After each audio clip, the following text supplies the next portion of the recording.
Allez, c'est l'heure de vous parler de notre coup de cœur de la semaine. Coup de tampon, c'est le titre du dernier film de Rachid El Wali qui nous fait l'immense honneur d'être avec nous ce soir depuis nos studios à Rabat. Bonsoir Rachid El Wali, merci d'être avec nous. De l'autre côté de la Méditerranée, on est à Paris avec Marc Samuel, le premier rôle de ce film à la fois drôle et touchant. Bonsoir à vous également Marc Samuel, merci d'avoir répondu à notre invitation. Messieurs, avant de parler du film, on vous a concocté un petit portrait croisé. Quand Marc rencontre Rachid, c'est signé Johanna Castel. Regardez. Coup de tampon, un titre pour un coup de maître et une histoire qui raconte une amitié indéfectible entre un juif et un musulman. Rachid El Wali réalise ici son 3e long métrage dans lequel on suit Larbi, vieil homme musulman, qui après avoir passé 40 ans en France, souhaite rentrer dans son pays, le Maroc, pour y mourir avec panache et être enterré en grande pompe. Se sachant condamné par la maladie, il se confie à Mocho, dit le juif, un clandestin facétieux, mais aussi son ami de toujours. Ensemble, ils partent pour leur dernier voyage, une quête de sens de 2 hommes au crépuscule de leur vie.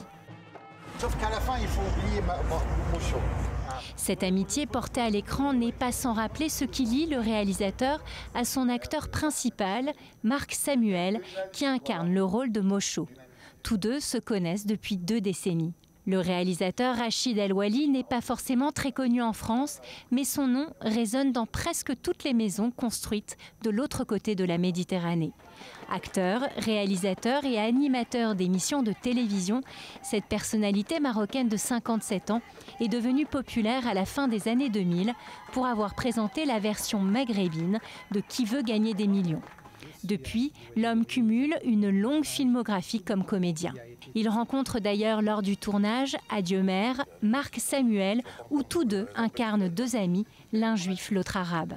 Depuis, cette amitié ne s'est jamais démentie, et ce malgré la distance, car la carrière prolifique de Marc Samuel se déroule dans l'Hexagone. Alors vous vous occupez de votre festival, et nous on s'occupe de l'enquête. Il multiplie les rôles au cinéma, mais également à la télévision.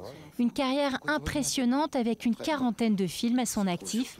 Son jeu d'acteur est plébiscité. Il donne notamment la réplique à Chantal Lobby dans Le Grand Ménage. Tu peux nous laisser là, s'il te plaît? Oui.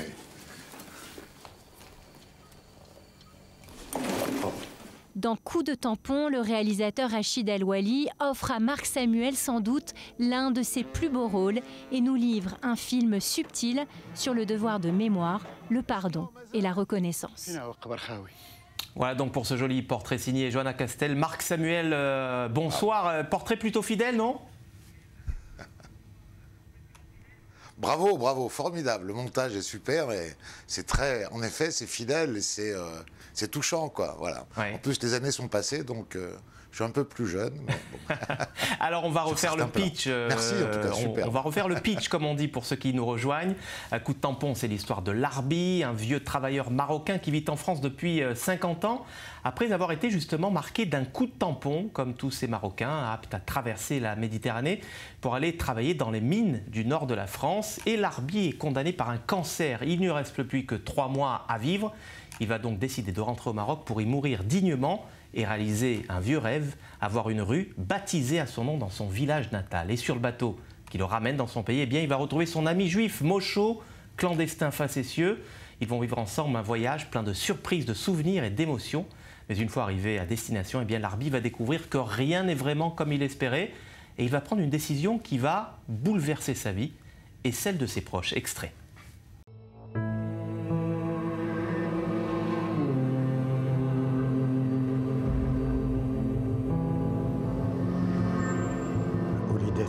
Mon ami Pépère, Larbi, il va mourir dans 3 mois.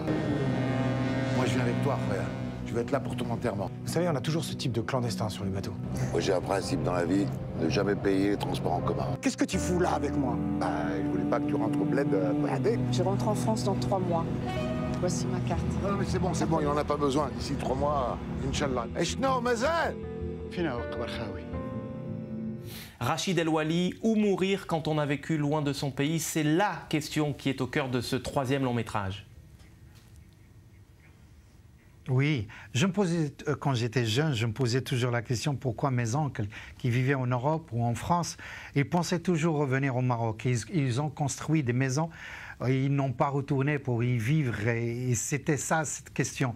La deuxième génération, ils ont construit mais ils n'ont pas venu. Et cette génération, les jeunes qui ne pensent même pas à construire, alors que l'Arbi et cette génération qui ont parti aux années 60, 70, 80, et ils pensaient toujours revenir pour mourir à côté de la famille. C'est une question que je me posais toujours et c'est pour ça que c'était important pour moi de souligner, parce qu'un film, c'est une partie d'histoire. Il faut raconter beaucoup de choses. Il y a de l'émotion, mais il y a des questions dans lesquelles il faut poser cette question. Ouais, Marc Samuel, alors on l'a compris, c'est bien sûr un film sur l'immigration, mais c'est aussi un film sur la solitude, sur l'ingratitude, que ce soit celle de nos compatriotes ou voire même de nos propres enfants. Oui, c'est ce que défend un peu mon personnage, Mocho, qui se dit, avec tout ce qu'on a travaillé, il n'y a même pas notre nom sur un mur, enfin, il n'y a aucune mémoire de ce qu'on a fait. Et lui, son rêve, c'est d'avoir son nom au moins sur le bateau. Et c'est sûr qu'il y a en effet cette dimension de solitude que moi j'aime bien dans ce personnage, et qui vient un peu de nulle part, et qui ressemble un peu à un des personnages que j'aime bien chez Albert Cohen, qui s'appelle Manche-Clou, voilà, qui s'arrange avec le destin pour vivre comme il peut. Voilà. Ouais. Rachid El Walis, ce film, c'est l'histoire d'une amitié entre Larbi et Mocho, mais aussi entre Marc et Rachid. C'est d'ailleurs pas votre premier film. Hein. Déjà, Adieu mère parlait de cette amitié entre un juif et un musulman, qui est devenue une amitié entre vous et Marc Samuel. Ouais. C'était pour lui une surprise. Pendant des longs moments, il était en train de choisir avec moi, de m'aider pour choisir l'acteur principal. Il me proposait des rôles. Alors, c'était lui qui devait jouer. Et c'était comme ça par hasard. Une fois, je suis venu, il était malade, il avait la barbe. Et je me suis dit, tiens, il a vieilli quand même, mon ami. Donc, j'ai commencé à retravailler le personnage. Et c'était un très beau cadeau. Je ne pouvais pas trouver mieux que Marc, parce qu'il incarne le personnage, il parle arabe un peu, il parle français, c'est un juif, il a ce côté, quelqu'un qui accepte. Et surtout, donc je ne pouvais pas imaginer une star, alors que moi, ma façon de filmer est très humain, très proche des acteurs. Je dirige et en même temps, tout l'effort, comme on avait un petit budget, tout l'effort était là pour diriger et donner des bonnes émotions aux acteurs et au public. Marc Samuel, le film a été tourné entre Sète et Figuig au Maroc. C'est un petit village, donc tout proche de la frontière avec le pays qui vous a vu naître, Marc Samuel. C'est l'Algérie. Je sais que vous avez un rapport particulier avec ce pays. Et votre papa aussi, d'ailleurs, lui-même émigré, on peut dire, qui a quitté l'Algérie pour aller s'installer en France. Ça vous a touché, hein, cette proximité avec la frontière algérienne? Oui, énormément, parce que mon père était vraiment très très proche de l'Algérie. Enfin, il se sentait juif algérien, français bien sûr, mais il adorait l'Algérie. Et on est venu donc en 1962, comme tous les juifs français d'Algérie et les pieds noirs. Et il a toujours eu cette nostalgie qu'il a trimballée avec lui toute sa vie, en retrouvant sa famille pieds noirs, la Nisette, la Kémia, etc., etc. Et lors d'une prise, on était à la frontière algérienne et j'ai eu une très grosse émotion parce que j'ai pensé à mon père et on ne pouvait pas franchir la frontière. C'est dommage, j'étais à 2 mètres. J'aurais voulu prendre un petit bout de terre, mais ce n'était pas possible. Les douaniers n'ont pas voulu. Ouais. C'est vrai que j'ai été très ému et ça m'a fait penser à mon père et à toute ma famille, bien sûr. Ouais, donc et en travaillant au Maroc et en travaillant avec Rachid, je garde ça en moi. Oui, à votre proximité avec le Maroc et votre passion pour le Maroc, c'est un peu peut-être une manière de vivre l'Algérie par procuration, finalement. Exactement. J'ai des réminiscences comme ça de mon enfance et à chaque fois que je tourne au Maroc, c'est mon 8e ou 9e film, et dont 6 avec Rachid d'ailleurs. Et j'ai toujours cette sensation de l'enfance en fait. Voilà, ouais. J'ai un retour à l'enfance et particulièrement à ma mère. Ouais. Rachid El Walis, c'est important pour vous de mettre à l'écran un personnage juif? Bien sûr, parce qu'on a toujours vécu et on vit avec les Juifs au Maroc. Pour nous, c'était quelque chose, c'est une partie de nous. On les voyait, il y a un respect, il y a un amour, il y a beaucoup de choses. Donc, d'ailleurs, le film de Mohamed Smaïn, le défunt Mohamed Smaïn, Allah yarhamou, il avait fait Adieu mère, c'est un film extraordinaire qui parle exactement de cette relation.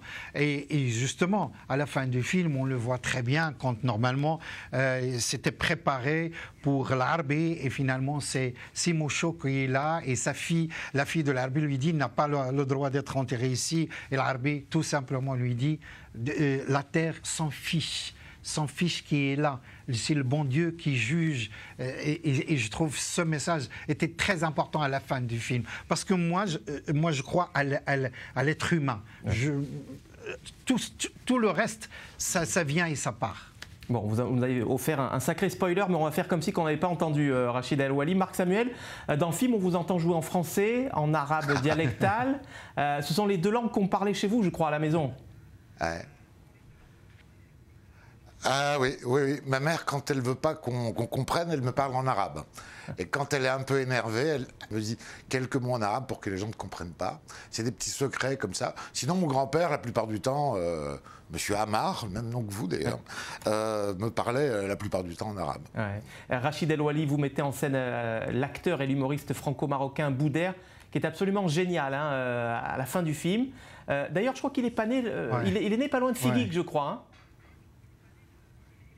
Tout à fait, à Bouarfa, à 40 km, à 100 km de Figuig. Il a de la famille ici. Pour lui, c'était un retour. En même temps, c'était important pour moi. Parce que j'adore donner aux acteurs des choses crédibles qui ne font pas surjouer. Mais il parlait figuiguien. Il était chez lui. Et même pour les Marocains, c'était une surprise qu'il parle aussi bien l'arabe. Ouais. Un coup de cœur pour la musique originale, signé Mohamed Oussama. Je ne sais pas si on peut en diffuser un court extrait en régie. Oui. Mohamed Oussama, vous lui avez confié donc, la composition de cette bande originale. C'est absolument sublime. Oui, c'est pas la première fois. Il avait fait la musique de mon film Nous sait pas nager. On a eu des prix de la musique. C'est un type très fort et très sensible à ce que je demande. Donc on travaille souvent ensemble. Je le remercie énormément. Ouais. Marc Samuel, le film est en tournée actuellement dans les meilleurs festivals de Maroc et de France, du Maroc et de France. Il sera disponible, je crois, le film sera diffusé à l'automne au Maroc. Une date peut-être pour la France? Pour la France, on attend le meilleur distributeur. Fin septembre, après, octobre. Toute cette tournée. Voilà. Et on va souhaiter Tarek Slama bon vent et bon chemin à ce film Coup de tampon, un film de Rachid El Ouali avec Hamid Zougui, Marc Samuel, Gabriel Lazur, Jérémy Banster et Bouder dans les salles marocaines à l'automne donc et dans les meilleurs festivals de France. Merci à tous les deux d'avoir été avec nous ce soir dans le Maghreb. Merci. Merci à vous Cyril. Merci.